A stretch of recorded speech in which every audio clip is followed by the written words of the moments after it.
welcome welcome honey welcome to our room អី ơi da cái game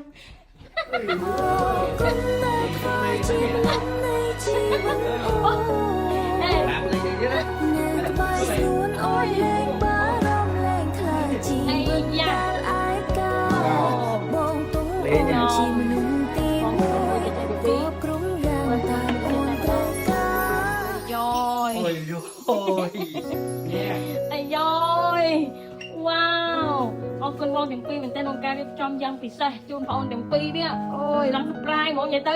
មិន anniversary ណាបងសំខាន់អេមកវិញខាងមួយដេកមកថាហោដេកមកដល់មកយ៉ាងដេកវិញអូយញាក់សាច់អរគុណច្រើនបងអរគុណបងជូនបងសុខភាពល្អដំណើរល្អមានតួដំណើរច្រើនទីប៉ុណ្ណាអរគុណបងទាំងពីរ